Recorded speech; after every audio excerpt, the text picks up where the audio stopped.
Bonjour à tous et bienvenue dans cette nouvelle vidéo consacrée à la mise en place d'un nouveau bullet journal en cours d'année. Il va y avoir pour moi ici deux défis, ou plutôt deux conditions à respecter. La première, c'est le format. J'ai ici un format B5. Ça veut dire qu'il est grosso modo 30% plus grand qu'un format A5 traditionnel. Je l'ai choisi pour sa très belle couleur et pour son grammage aussi. Et mon second challenge, ça sera de combiner avec un journal de lecture, ce bullet journal. Je vous en parle un petit peu plus tard dans la vidéo. On va commencer sans tarder par la page de garde. Alors, comme je vous le disais, le grammage du papier de ce carnet est plutôt épais, hein. À vrai dire, mon ambition, c'était de l'utiliser avec mes marqueurs à alcool. Mais j'ai vite déchanté parce que ce n'est toujours pas assez épais. Donc je ne pourrai pas utiliser mes Copics dedans. Par contre, je vais pouvoir utiliser des tampons encreurs et de l'aquarelle à profusion. Je vous montre d'ailleurs ici une toute petite palette de Mir. C'est le nom de la créatrice qui a réalisé ces couleurs sur demande. Et je sors aussi mes couleurs métalliques et irisées pour compléter cette palette. Un gros plan donc sur cette adorable petite palette en métal avec 6 godets de couleurs dedans, 6 couleurs que je serai certaine d'utiliser puisque c'est moi qui les ai choisies. Je mettrai en barre d'infos le lien vers sa boutique et vers d'autres boutiques d'aquarelle artisanale si ça vous intéresse. J'ai fait mon mélange sur le côté pour obtenir le même vert que celui de la couverture du carnet et j'ajouterai par-dessus une couleur irisée qui est entre le rose et le doré, c'est cette couleur que je n'utilise jamais là-bas. Je m'en servirai pour les plages de titres principalement. En bas de ma page, je vais me fabriquer un pochoir. Alors rien du tout d'extravagant, juste un triangle avec une partie déchirée pour y placer mes tampons. Ça fait quelques mois que je me suis lancée dans la fabrication de tampons artisanaux, donc en linogravure. Ça me plaît énormément et j'avais hâte de tester ces carrés de tapisserie avec bien entendu une vigne et du raisin. Les motifs sont librement inspirés du mouvement Art and Craft. Je vous en ai déjà parlé sur ma chaîne à de très nombreuses reprises. Ce sont des tampons en plusieurs parties ici, ce qui permet en fait de moduler les couleurs. Donc les traits ici pour les grappes sont assez génériques. Donc si on utilise du rose par exemple, on peut avoir une impression de framboise ou avec du bleu, des murs, etc. etc. Je vous renvoie à ma boutique Etsy pour en voir et en savoir un peu plus. Je compléterai aussi la page avec une peinture de Carl Fredrik Aagaard. C'est un peintre danois du 19e siècle, un paysagiste. La feuille que vous avez vue à l'écran fait partie d'un kit imprimable sur le thème des ruines qui est réservé à mes abonnés Patreon. Je colle aussi une autre vieillerie là-bas au-dessus de la bannière de titre pour couvrir absolument toutes les écritures résiduelles de la première page.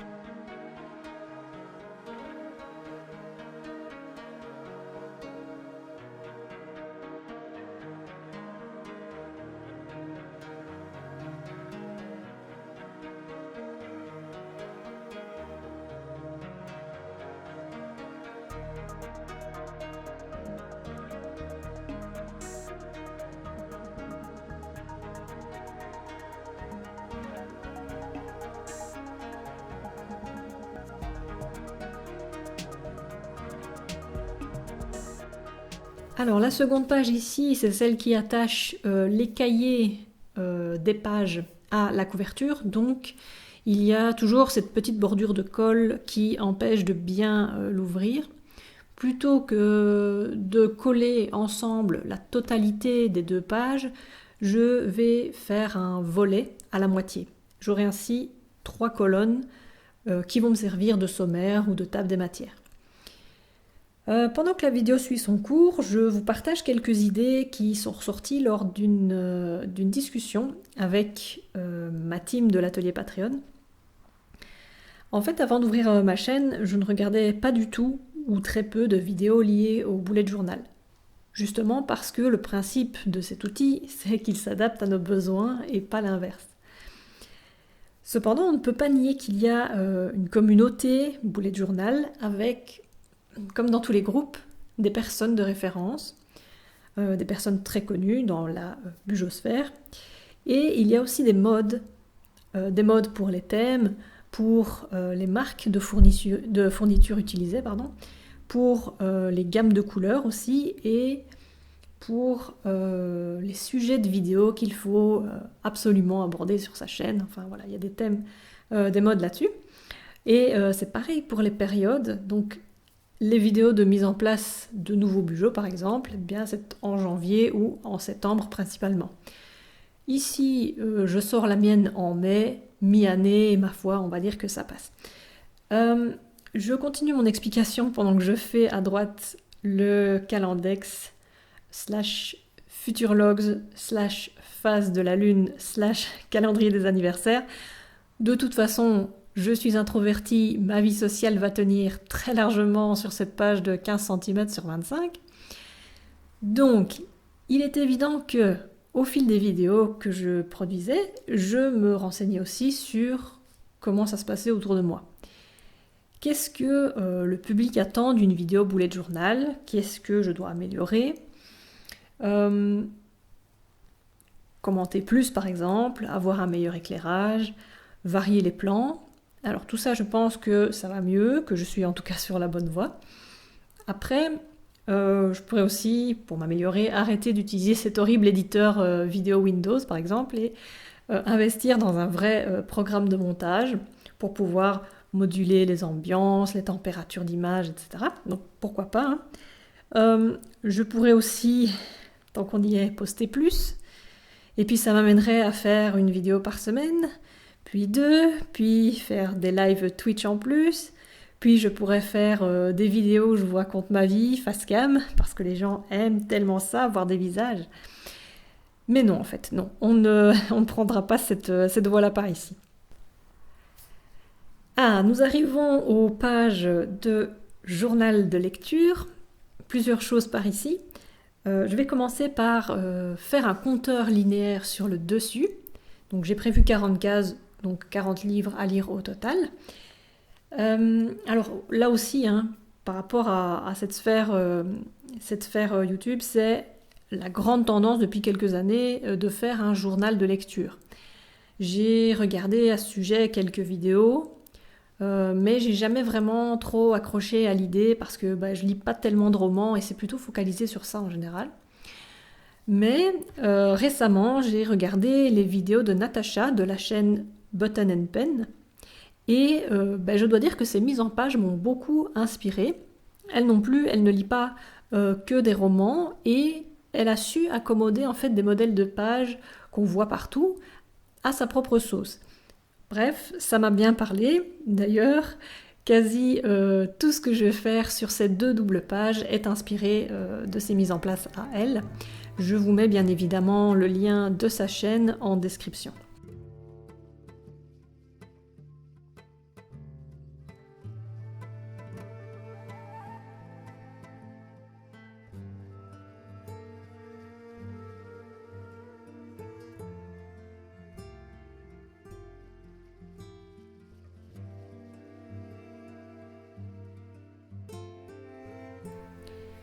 Sur la gauche, je vais installer une pile à lire et sur la droite, une étagère avec les livres que j'aurai lus pendant l'année. J'ai commencé par imprimer donc, en amont les couvertures de livres que j'ai dans ma pile à lire, donc ma pile à lire physique, hein, mon étagère quoi. Et je les imprimais sur du papier autocollant. Je considère que ces pages seront rétroactives, donc je vais remonter à janvier 2022 de cette année donc, pour compléter les catégories. Sauf les fiches de lecture individuelles que j'ai faites au fur et à mesure dans mon ancien bujot. Donc, à droite, J'ai déjà collé tous les livres lus depuis janvier et à gauche, je vais me faire une petite pochette pour y glisser le reste des livres à lire sous format autocollant que je pourrai coller donc au fur et à mesure. L'intérêt d'avoir des étiquettes volantes, ça va me permettre de pouvoir récupérer les étiquettes résiduelles pour une prochaine mise en place.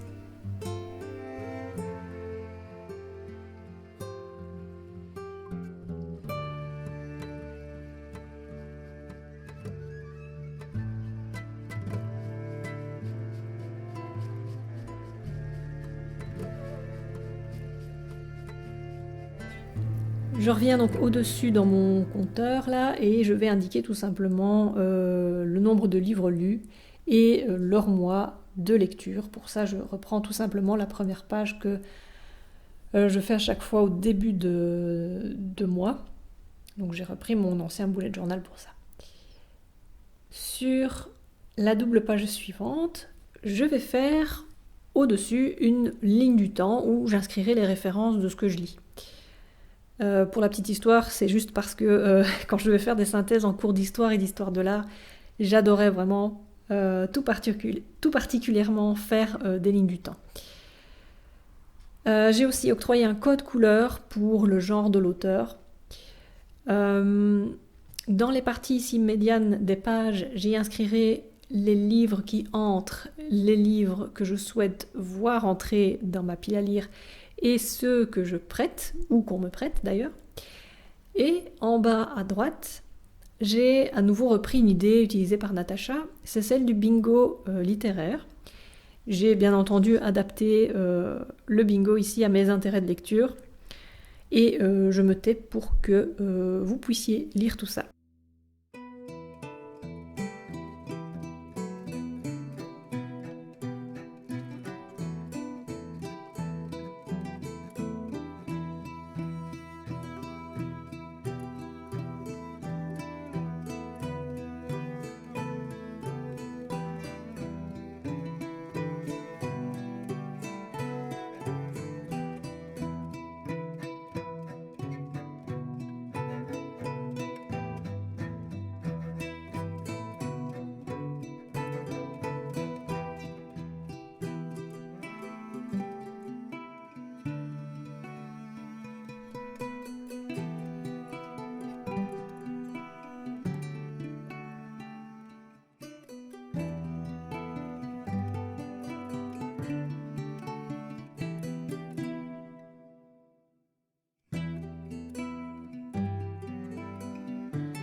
Sur les pages suivantes, je vais tout simplement grouper les collections récurrentes, donc un mur d'humeur, une liste d'objectifs, mon fameux spleen killer, etc. etc.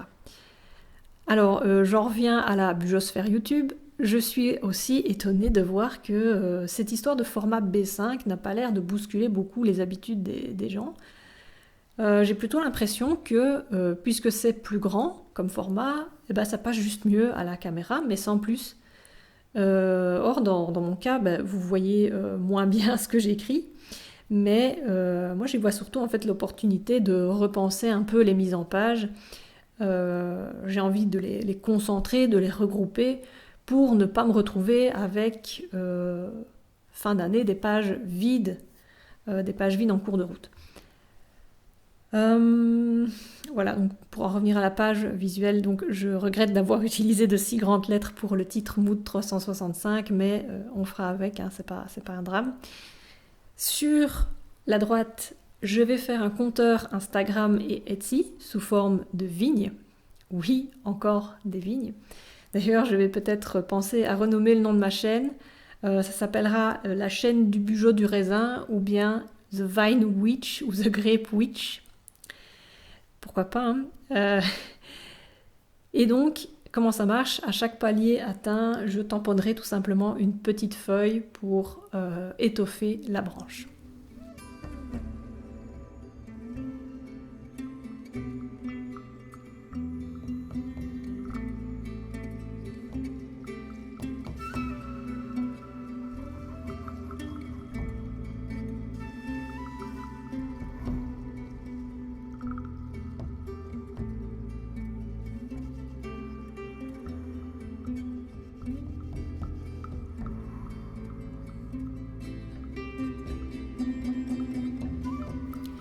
Au-dessus ici, j'ai dessiné des vers pour en faire mon compteur d'objectifs. Donc, comment ça marche? En dessous de chaque vers, je note le titre de l'objectif et je calcule combien de niveaux de liquide il lui faut. Et je n'aurai plus qu'à colorier les niveaux au fur et à mesure de l'accomplissement des tâches. Chaque année, donc, je me note des objectifs, souvent des trucs pas trop ambitieux quand même. Mais même comme ça, en fait, il m'arrive fréquemment que je ne les atteigne pas. Ici, je pourrais littéralement voir un verre à moitié plein. Voilà.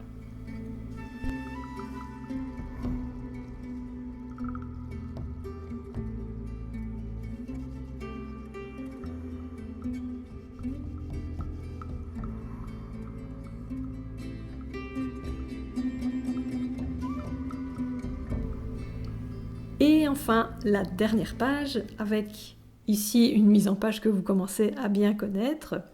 Donc 2 grandes colonnes au centre et 2 colonnes latérales plus étroites. J'y mettrai ici en partie mes idées de thèmes pour de futures illustrations, d'autocollants, de tampons et autres articles pour la boutique Etsy. Donc ça à gauche, et à droite j'y mettrai les idées d'exercices pour mon crew Patreon. D'ailleurs, n'hésitez pas à nous rejoindre, on est super sympa. Dans les petites marges latérales, je noterai les noms d'artistes qu'on me recommande et à droite, je noterai des mots de vocabulaire, les mots que je ne connais pas. Hein. En fait, ça fait des années que j'aimerais faire un livre de vocabulaire comme celui de Nick Cave, mais j'ai pas encore pris le temps de le faire. Alors, vu que ça fait 5-6 ans que je collecte des mots, on va partir, je pense, directement sur un livre en 3 tomes. Il me reste ici à ajouter le Magnolia et c'est terminé. Je vous laisse donc avec le récap. N'oubliez pas de liker, de vous abonner et dites-moi en commentaire comment vous vous sentez par rapport au petit monde du bullet journal. Voilà, prenez soin de vous. Et on se retrouve bientôt pour d'autres vidéos Bujo. Ciao ciao!